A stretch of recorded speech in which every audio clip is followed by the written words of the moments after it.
кардааст? ба номи худованди беандоза меҳрубон ва ниҳоят бораҳм. муҳтарам ҷамоат, имрӯз дар мавзӯи асҳоби каҳф ки худованд дар Қуръони Карим дар бораи онҳо сура нозил кардааст, суҳбат хоҳем кард. асҳоби каҳф аз бандагони хуб ва солеҳи худованд буданд ки дар як шаҳри торик ва зулматзада бо имони муҳкам ва эътиқоди қавӣ оини худопарастиро барпо доштанд. дар баробари подшоҳи золим ва бутпарасти шаҳри худ ба по хестанд ва аз худопарастӣ ва тавҳид даст бар надоштанд ва ҷавонмардона дар роҳи худованди бузург пойдорӣ ва истиқомат намуданд. ин буд ки худованд дар Қуръони Карим ба поси ин талоши холисона онҳоро ҷавонмардон номидааст.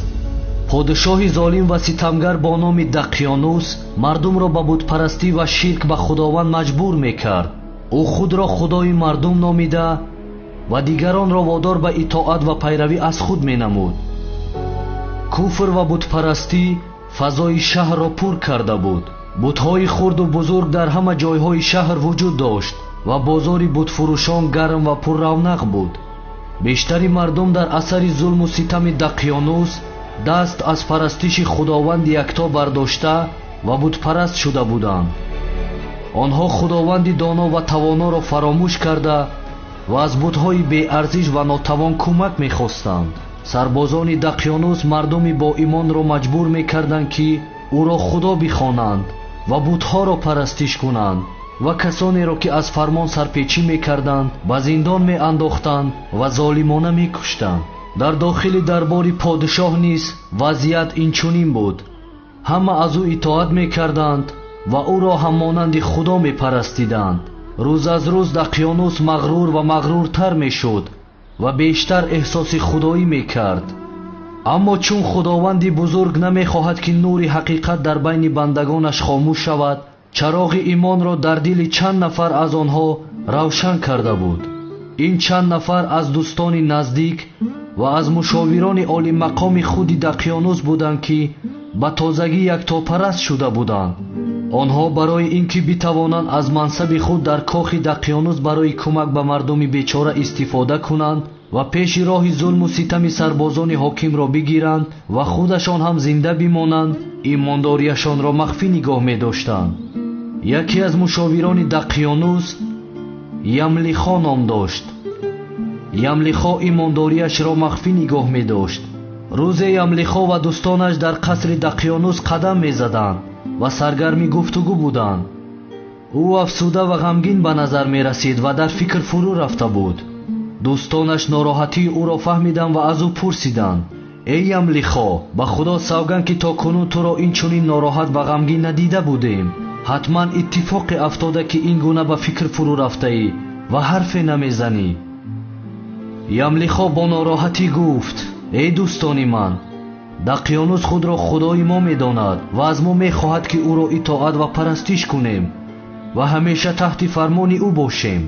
мо то кай бояд дини яктопарастии худро махфӣ кунем ва ӯро худои худ бихонем? дӯстонаш бо садои оҳиста ба ӯ гуфтанд: мо аз ин нигаронем ки ӯ бифаҳмад ва моро низ монанди яктопарастони дигар ба зиндон биафканаду бикушад. Ямлихо рӯ ба дӯстонаш кард ва гуфт: мо дигар наметавонем бо дини яктопарастӣ дар ин шаҳр бимонем, чаро ки Дақёнус дер ё зуд мефаҳмад ва моро дастгир мекунад. пас бояд ҳар чӣ зудтар бо ёрии Парвардигор аз ин шаҳр берун равем. онҳо ба хонаҳои худ баргаштанд то чизҳои зарурияшонро гирифта омодаи сафар шаванд. бо зану фарзанд ва хонаву кошонаи худ видо карда ва бо шитоб аз шаҳр берун шуданд. хабари гурехтани Ямлихо ва дӯстонаш ба Дақёнус расид. бисьёр нороҳат ва хашмгин шуд ва фармон дод ки онҳоро пайдо кунанд ва ҳамаро бикушанд. сарбозони Дақёнус барои ёфтани онҳо ба роҳ баромаданд. асҳоби каҳф роҳи худро идома доданд то ба кӯҳи Онҷулус расиданд. дар болои кӯҳ ғореро диданд ва онҷоро паноҳгоҳи хубе ёфтанд. худро ба ғор расониданд. ҳангоме ки дохили ғор шуданд, бисьёр хаста буданд ва ҳамон замон хобашон бурд. сарбозони Дақёнус ҳам радди пои онҳоро таъқиб карданд ва ба дунболи онҳо ба ғор расиданд. вале ба ирода ва хости худованди доно ва тавоно метарсиданд ки вориди ғор шаванд.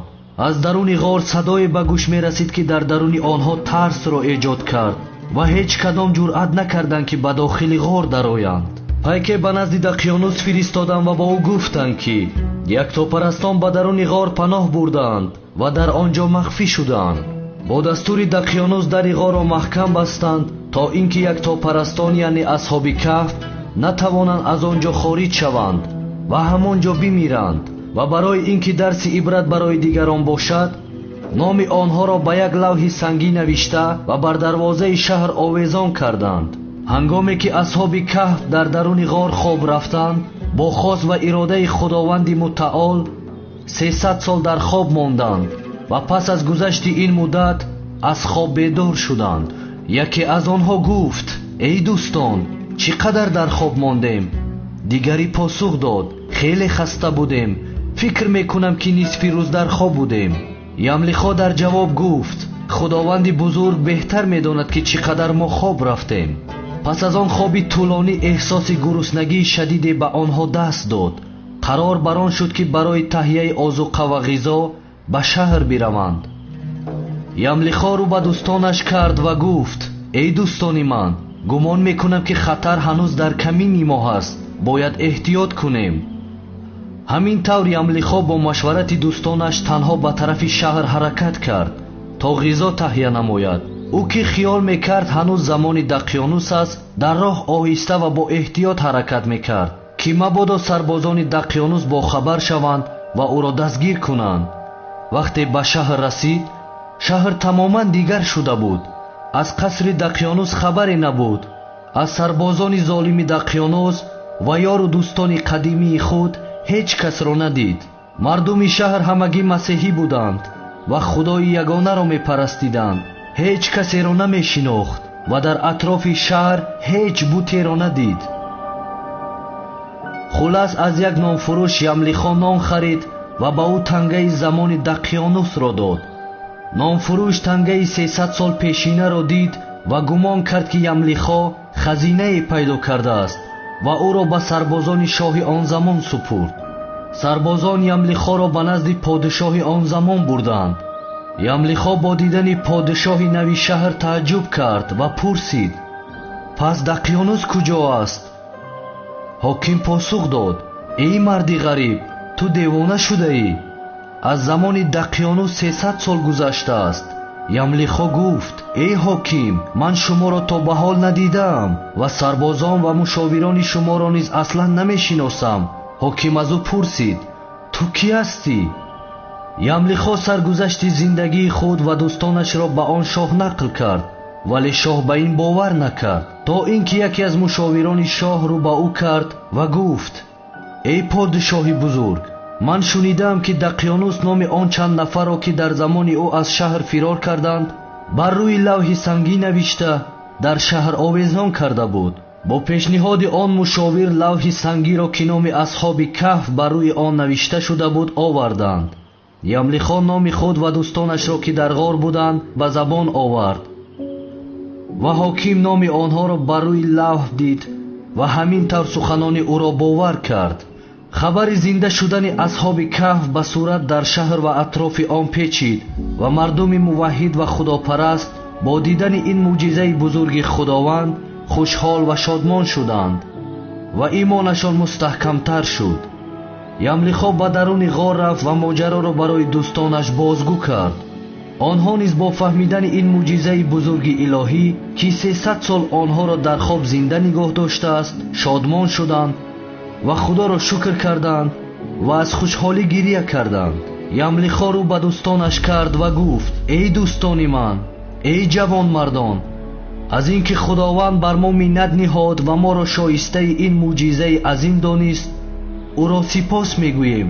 худованди бузург мехост ки бо ин мӯъҷиза ҳам имони мардуми худопарасти ин рӯзгорро муҳкамтар кунад ва ҳам моро аз дасти Дақёнус ва бутпарастони он рӯзгор раҳоӣ бахшад. ҳоло дигар маъмурияти мо поён ёфт ва беҳтар аст ки барои ҳамеша ба назди Парвардигори худ биравем. онҳо дастҳои худро ба тарафи осмон баланд карданд ва аз худованди мутаол хостанд ки онҳоро барои ҳамеша ба назди худ бибарад. خداوند هم دعای آن جوانمردها را اجابت کرد و آنها برای همیشه به جهان دیگر رفتند و همین طور اصحاب کهف که از بندگان موحد و پاک خداوند بودند به حیات ابدی رسیدند. مردم هم برای زنده نگه داشتن یاد و خاطر این جوانمردان در کنار آن غار مسجدی بزرگ ساختند و به عبادت و پرستش خداوند یکتا مشغول شدند. خداوند ایمان ما را مثل ایمان اصحاب کهف مستحکم گرداند. آمین.